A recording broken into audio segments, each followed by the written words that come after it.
YouTube, how's it going? Welcome back to the channel. Today, guys, we're gonna talk about the 10 decks that you can use for the Link and Synchro Festival, or Synchro and Link Festival, whatever. I think this is the second or the third time that the Synchro and Link Festival has been added to the game. Correct me if I'm wrong. Typical thing that I really like with this event is combo decks are really good. There are a couple of decks that I want to introduce you with the Synchro and Link Festival. And I think majority of you already know about this. But for all those who are new to the game or just checking some decks out, well, this is the video for you. So first and foremost, or right off the bat, let's go towards our first deck. Okay, so here we are with our first deck. Now, the first deck is basically Sword Souls. Majority of you guys already know about this deck. No, Sword Soul is still a really powerful deck, even with the current meta nowadays, even without the festival. The thing about this is it is basically free if you use the referral code with the friend thingy. So yeah, if there are new players out there, you can go just add the code there, and then you have a free Sword Soul deck that you can use for the event. The Muyi is already on 3 copies with that, and you have an extra copy, or the 1 copy of your Sheng Ying and a 1 copy of your Shisha, which is kind of necessary for the deck. The only difference with this build is you're not running Protoss, which is a really good floodgate, but with regards to the event, I think that's really like promising because majority of the floodgates were actually banned, and I do understand that is really good. But yeah, most of the Sword Soul cards, most of the Tenyi cards are basically here. It is accessible for the event. And yeah, the 3 copies of Lung Yuan is kind of crazy. Yeah, I can't say anything about this deck. It's really powerful, and it's one of the most simplest form of synchro decks there is that can dish out like 2 or 3 negates on the board. So that's insane. Try it out if you have a copy of the deck. So with that, that is Sword Soul for you guys. Let's go towards our second deck. Alright, so for our second deck, boys and girls, this is Inferno. Now, I think majority of you already know the new card that was added to the game, a ton of Inferno supports. This deck is kind of expensive. Majority of the cards here are URs. So yeah, you're gonna have a hard time building this deck, but if you already have the copies because you like the Inferno archetype, then why not go for it? It's kind of nice playing this type of deck, especially with the current meta nowadays.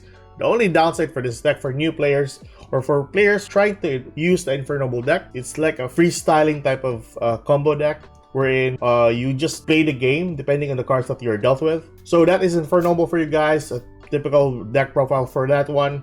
And yeah, let's go towards our third deck.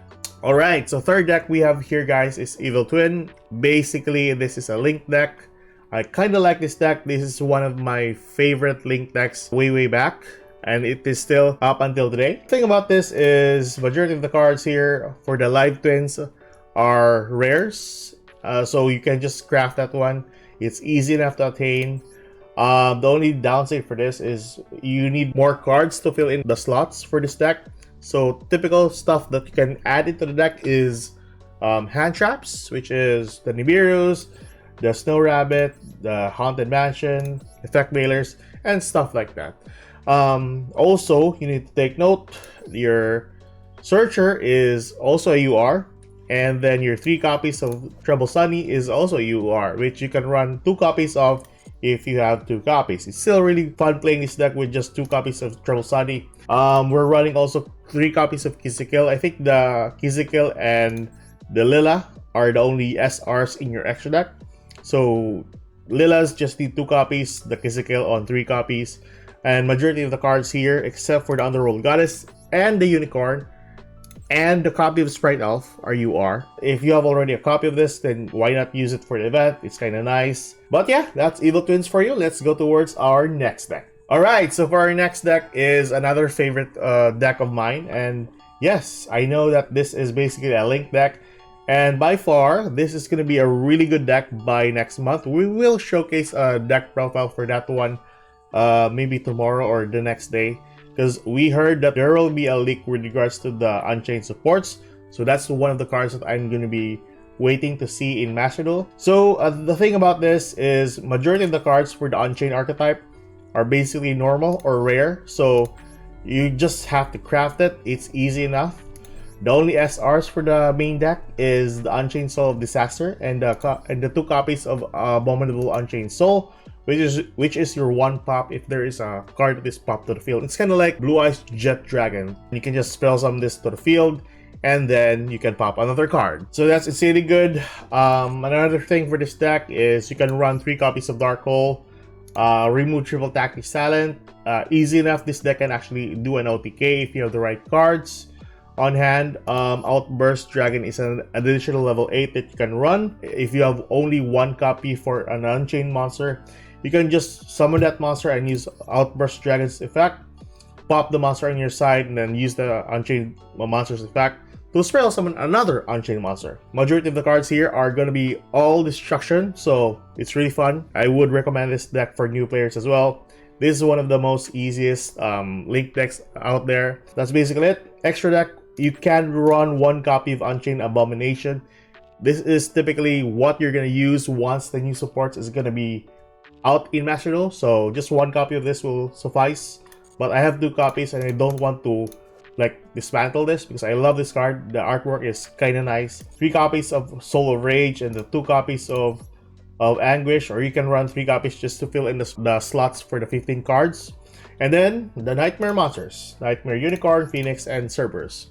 Other cards like the copy of Accessible Talker and a copy of Underworld Goddess is quite necessary. I am running also the 2 copies of Dark because I just need more cards to fill in the extra deck.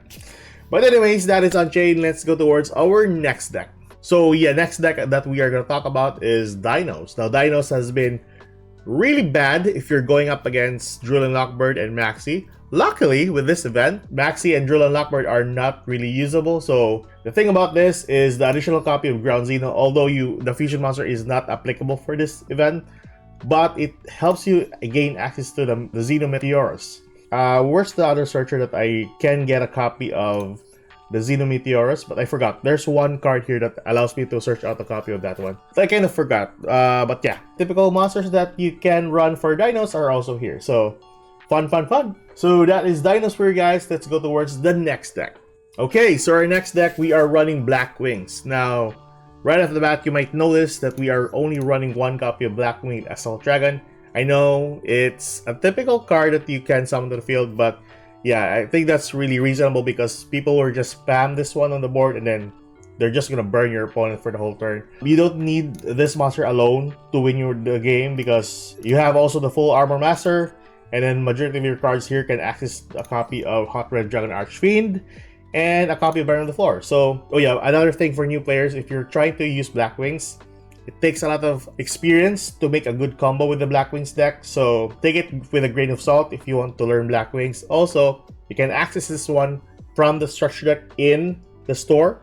It's easy enough to attain, and yeah, like I said, you need to have a ton of practice with this deck to make this deck even playable for you guys. We're only running 2 copies of Black Whirlwind because yeah, it was semi-limited for the event. Either way, the 2 copies is just enough. At least it's not 1 copy, thank God. And yeah, you can also run the 2 copies of Black Feather Whirlwind. Really insane card as well, but I do prefer just going with a 3rd copy of Black Whirlwind. But we can't be all choosers, right? Anyways, that is the Black Wings. Let's go towards our next deck. Okie doke, so our next deck we have Sky Strikers. Now, Sky Strikers, there are some consistency makers that were banned for the event, like a copy of Chicken Game and a copy of Upstart. Understandably, those cards are crazy for this deck alone, so this would perform really well if they have more consistency cards. But needless to say, I think Board Breakers and some other cards like a copy of Triple Tactics, Talent, or Thrust, you can add it to the deck. It's still going to play out fine. With regards to the ratios, you can mix and match, cut down some cards as well for your deck. The extra deck is kind of expensive, I would say, because you need 3 copies of Kagari, really useful card, and a copy of your Azalea. The other cards right here for your Sky Strikers are SRs in rarity, so it's easy enough to craft. The Hayate is rare, so that's perfectly fine for you guys. And a 1 copy of Zeke. So other than that, the only UR for the main deck is just the Hamp, which you can choose not to run this one. And the 2 copies of the Engage, which is practically you need 2 copies of this, or max is 1 amp. But yeah, that is Sky Strikers for you guys. Let's move towards our next deck. Okay, so our next deck is, I think we're on the 3rd to the last deck, we have Rescue Ace. So Rescue Ace is more on Link decks as well, especially with the Era of Fire for Master Duel. This deck has been really prominent with most of the games here, so that's kind of insane. The only dark monster that we have here is the Devastator Black Witch, which you need to go into a copy of your Hydrant. So that's kind of insane that they actually allowed Black Witch, and people are just running one copy of original Sinful Spoils, which in typical terms, people are just only running one copy. So yeah, that's still good. And then the Seeker is on 3 copies, so that's kind of insane. But anyways, that is Rescue Ace, easy enough to play, especially if we have the Emergency and the Preventer by the next season or by next month. Hopefully that will be true though, because I'm really eager enough to use those cards. That is Rescue Ace for you guys. Let's go towards our next deck. Okay, so we're almost done, boys and girls. Our second to the last deck, we have Scareclaw, which is a Link deck. Another fan favorite of mine. I think one of my subscribers actually used Scareclaws. So yeah, who knows, this is for you. A deck that you can use for the event. You even taught me how to play this deck correctly. But anyways, yeah, that is Scareclaws for you guys. Easy enough, some to the field without the threat of a maxi. But I do think that Nibiru would be somewhat of a problematic card. Yeah, that is Scareclaws for you guys. Let's go towards our last deck. Okay, so for our last deck that you can use for the festival, and here we are, Marinces. Marinces is basically a Link deck and is very powerful in fact. So you don't have to worry about Drill and Lockbird, so you can search unlimited cards as long as you have a card that allows you to search. I think Drill and Lockbird is one of the problematic cards for this deck as well. Luckily, it's not included into the game. Yeah, I got this online, so basically I don't know how to play Marinces, so please don't shame me for that one. But yeah, I don't really play Marinces for any type of event. But yeah, this is one of the copies. You can just edit the whole thing out. Also, for those players who are looking for a deck list, I will be posting them in the comment section below just for you guys to see. And of course, just to search out the cards for every archetype that I am showcasing now. Anyways, guys, those are the 10 decks that you can use for the Synchro and Link Festival. Tell me your thoughts and what are the decks that you're using for the festival as well. That's me signing off. Keep safe, good luck, and I'll see you guys in the next video. Like and subscribe. Goodbye, guys.